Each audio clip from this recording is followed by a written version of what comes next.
Hey, how's it going? Today we are going to play some games with Lugia. The deck that I was running in these videos is pretty similar to the 60 that Rahul Reddy got ninth place with at the World Championships. I did end up switching some things around, and then after I played all the games, I realized that I didn't need the Vessel or the basic lightning or the water ogre pond that I was playing in the place of the Raikou. Just all that stuff never came up, so I think it would be better to just cut those cards for more consistency. I also switched the Squawkabilly with a Carmine because you basically have the same number of outs to it in the Ultra Balls and stuff to get Lumineon, and with the Carmine you also have the 12% chance of starting it in your hand and just being able to not even bench a 2-prize liability to draw cards going first. But other than that, Lugia's got a really favored matchup spread right now. I think the main downfall of the deck is if people are going to play Iron Thorns or not. And of course the Miraidon matchup is rough. It's definitely winnable though, especially with like the Legacy Energy and the Bloodmoon Ursaluna at the end of the game. They can't knock that out. The matchup's actually like not as bad as people think. It's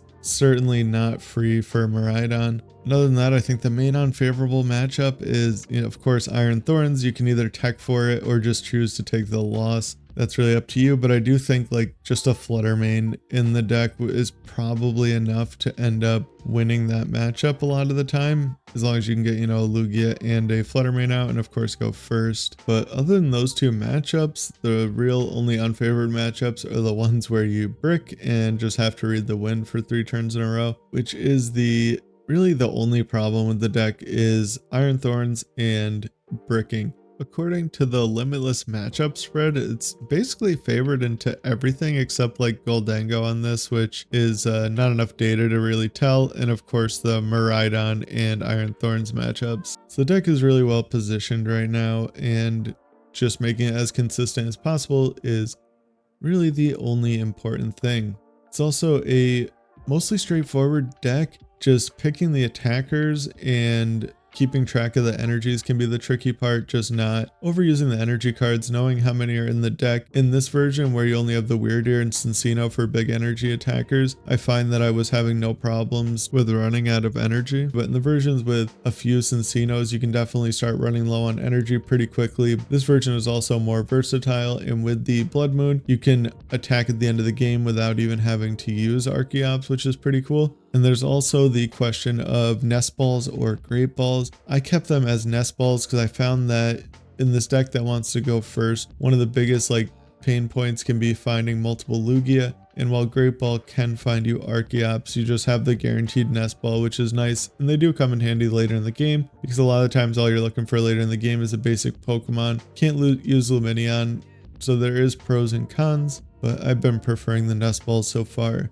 And I do have the double Bloodmoon right now as well, which is what the Raikou slot ended up being. They kind of do the same thing where they're efficient attackers, but Bloodmoon is just so insane. You're doing like a guaranteed at least 220 damage with a double turbo, and the 260 hit points can be really hard for a lot of decks to get through. And if they don't, you can just use a Jet Energy the next turn to move it to like an Archeops to the active and retreat it. It is a really broken card, and it alone can win you some matchups into the turbo decks. That is the deck, and let's get into the games. Alright, this first game I got to choose to go first against a Miraidon deck. So I just grab a Lugia, start a Wyrdeer, which is kind of annoying, but it's fine overall because can always just move it to the bench to attack the first time and then use a Jet Energy to get it back in the active. I attach the gift, get a second Lugia and just pass. I saw the Squawkabilly, so I kind of figured it was going to be a turbo deck, so I wanted to get down 2 Lugias, and then I have a research for next turn. I have to get rid of a couple boss, but we still at least have 2 left because the deck is playing 4 right now, because really all you're trying to do is get set up and then boss a few times to win the game.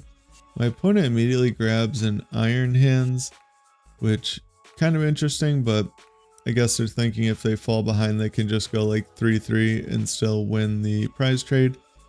But if they don't get a knockout this turn, I think Lugia basically always wins this matchup, as long as I get the Archeops out. One of the downfalls of using that Ultra Ball the first turn was now I can't just get a Ultra Ball for an Archeops and research it away. But I did think that the guarantee of having a Lugia down was worth it. So I just kind of went for it. Figured we'll cross that, you know, we'll cross that bridge when we get there, as they say. I guess there was actually an argument to holding on to the gift energy now that I think about it. Like if they knock out a Lugia by like prime capturing, they're not going to choose that one, and that would leave it so I could Ultra Ball next turn if I top decked it. So I think that could have been a mistake. I probably should have held on to the gift energy. Now this is kind of a weird situation. I basically just have to get out one Archeops. I bundle before I do anything else, just hoping that they think that I'm kind of bricking and they send up the Squawkabilly. They almost certainly should have sent up either Iron Hands or the 2 energy Miraidon. That, I see how that's kind of scary, but that Miraidon's probably not getting knocked out. And now I can just initiate the prize trade. And if they choose to knock out my Archeops, I always have the threat of the Wyrdeer on the bench. I'm just trying to decide what energy to get out of the deck, and I end up grabbing the 2 Mists because those seem the most useless. I benched the Fezandipiti.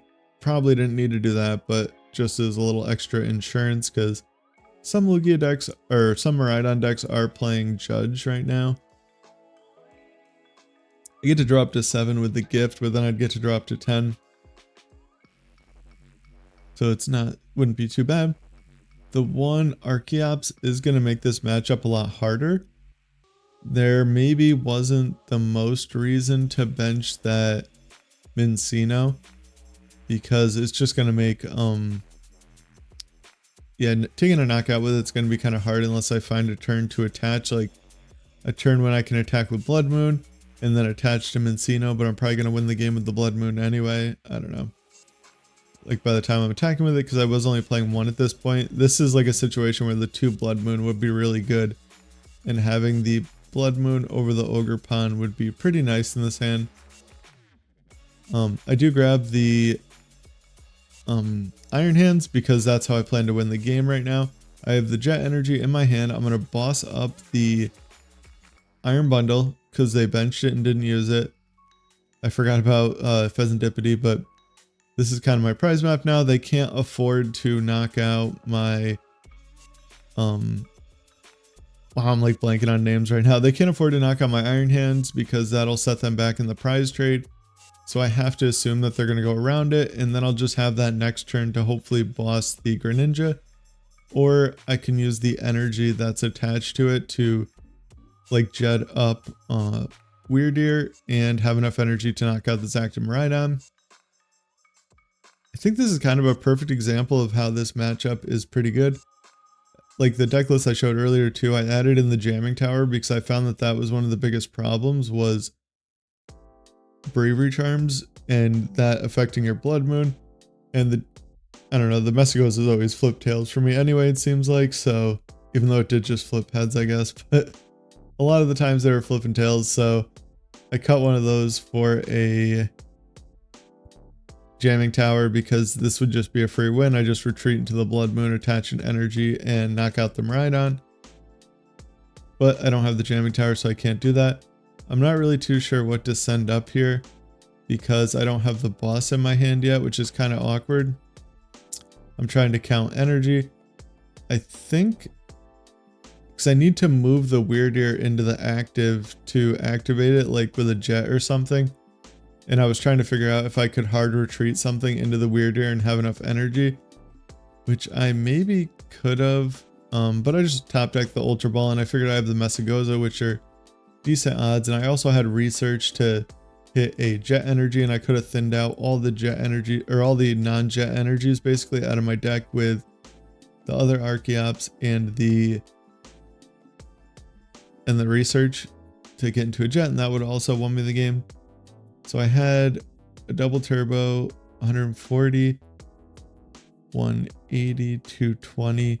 Oh, that was a problem. I could have only got to 260 with the Wyrdeer that turn because the double turbo is 60 damage, and then I had the 2 basics on the Iron Hands, and if I retreated, I definitely wouldn't have had enough. So I kind of needed to top deck into the Ultra Ball or Boss Odor or flip heads on the Mesagoza, which is kind of unfortunate, but it did end up working out. And on to the next game. All right, this game we are up against Raging Bolt, but I don't quite realize that right now. And yeah, I kind of do something stupid here, but for some reason when I see Greninja, I always think like, I was thinking Ancient Box or Lost Box, which doesn't make any sense. And I just didn't expect they could get a knockout the first turn, but I do find out that it's Raging Bolt and it gets kind of nerve-wracking. I choose to Carmine here because I just want to get those Archeops into the discard pile right when I can, and I could Ultra Ball away Archeops and Iron Bundle here for another Lugia, which I probably should do. I don't know, I should just not bench the Minccino yet and Ultra Ball for another Lugia, but I don't because I don't know, I'm just not thinking correctly.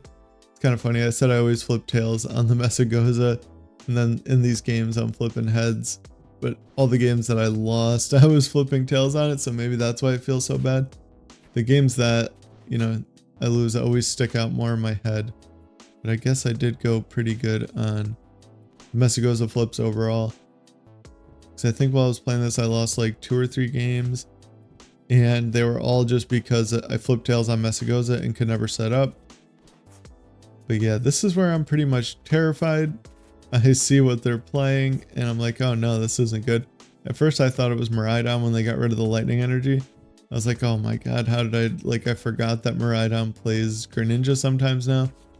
But it does end up being Raging Bolt, which I guess it's a little harder for them to take a knockout turn 1 because they have to get the 4 energy in play and they have less outs to their energy acceleration, where Miraidon has the 4 Arven and the 4 generator and then the 1 or 2 forest and a town store if they play it. This deck just has the 4 Sada and the Pokegears. But they do end up whiffing the knockout. That is a huge relief because now I just basically win the game, which is kind of crazy, but this is like how simple the Lugia matchups are. Really the bad part of its matchup spread is just Lugia bricking. I've found that if you set up on turn 2 with double Archeops, you basically win the game almost all the time. The Legacy energy just lets you swing the prize trade. You have Cinccino to also swing the prize trade, like Iron Hands.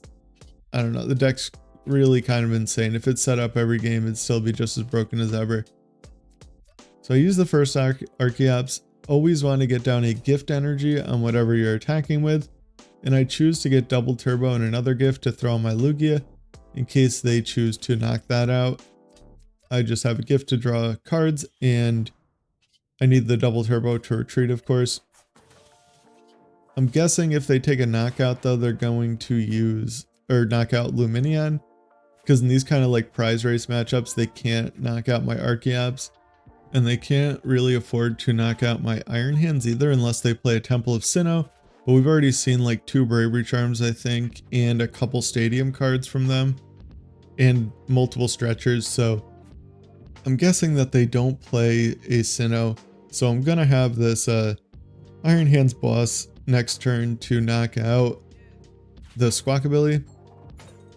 They do flip heads on the catcher though, so I'm guessing they're going to go for Lumineon since it is only 3 energy.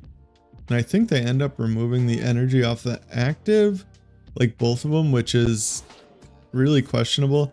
I think I would have done 1 off the active and the 2 off of the Ogre Pond, or just 1 off of each Raging Bolt and 1 off the Ogre Pond. Because I'm like pretty low odds that I'm knocking out this Raging Bolt this turn. I guess I could do it with Minccino, but I would much rather, or Cinccino, but I would rather take advantage of the energy I have in play, and I don't have an energy in my hand anyway to knock out the Raging Bolt with, because it does take 5 energy with the Bravery Charm. This is another reason why I think that going back to the Jamming Towers is pretty nice, because especially with the double Blood Moon, because in a matchup like this, I'd really be trying to attack with Blood Moon twice. But I have the boss. I have to amp it for 3 prizes, which kind of sucks because now I'm down to 1 prize and they have a preloaded Raging Bolt. so they can just, or they can Iono me if they have it in their hand. But I think the good part about that would be that they don't have a Bravery Charm on this Raging Bolt. Like, I think they have 2 in play and 1 in the discard, if I'm remembering that correctly, and they attach another one to the active. Maybe I'm wrong about the one in the discard though. There's no way they play 4. I swear they discarded 1, but I could be wrong. And they have to boss my Lugia, because like I was saying, the prize trade really, or the legacy energy really messes up the prize trade here for them. So I guess they couldn't really afford Iono anyway. They would need a catcher heads. But they do end up playing the unfair stamp, which is pretty cool, because that's what I play in my Raging Bolt, and it's good in most situations like this, but I have a gift energy on my guys, so it's not really the best here. It doesn't matter. I would actually rather not have a gift energy on it, because I could draw into all my energy, and I want to take the knockout with Cinccino, but luckily I only draw 1 energy, so I can just Primal Turbo or whatever it's called, 2 energy on the active, attach the gift from hand, do 350, and knock out this Raging Bolt. I think that is a perfect example of why Lugia is favored into these matchups. The legacy energy and the Cinccino is just so awkward for them, and especially if they miss a turn 1 knockout, the matchup is pretty much just free if you get the Archeops out. That is why I still, I think, prefer to go first into these turbo decks. It's probably not the greatest strategy in the world, but they do whiff the turn 1 knockout like some percentage of the time. And I don't think it's like super low percentage. I think they whiff like 20 or 30% of the time, I would guess. And that means that much you just get to win the matchup, and the other percent you're still in a pretty good spot as long as your only Lugia isn't knocked out. You just have to avoid putting a bunch of like extra 2 prizers in play like Lumineon or something. And into like something like Miraidon, if they don't play Raichu, they can't ever even knock out Bloodmoon, so just going back to back Bloodmoon can be enough to win the matchup. I don't know, I think Lugia is in a pretty fine spot right now overall, especially after playing it. At first I was just drawing nuts with the deck, and then I did get a few games where I bricked, so I could definitely see why that would turn people off to it. That does feel terrible. Like, one game I was playing against like Great Tusk, which should be a pretty good matchup, I think. And I read the win like 3 times, and I ended up drawing into all 4 of my Archeops with no Ultra Ball or anything in hand. And he was just like milling all my Ultra Balls, and then I would read the wind and draw Archeops. Like, oh man, how could he not even hit 1 Archeops out of all that? So that can definitely be rough. That's why I ended up cutting like the Vessel, and I cut something else and just like threw in another research and stuff just to have better odds of at least getting to play the game, and switch the Lightning to a 4th double turbo, because I ended up cutting the one of the double turbos for a second miss to help in the Roaring Moon and Drago matchups. Because I think the Drago matchup can be pretty rough as long as they get the Sinnoh, especially if they get to use it twice. But yeah, overall, I think it's in a pretty good spot. It's definitely a really good deck. Maybe one of the highest power level decks right now, or almost certainly one of the highest power level decks. And as always, like, just beating stall for free basically is pretty cool. So like, dislike, comment, and subscribe. Take care and have a good one.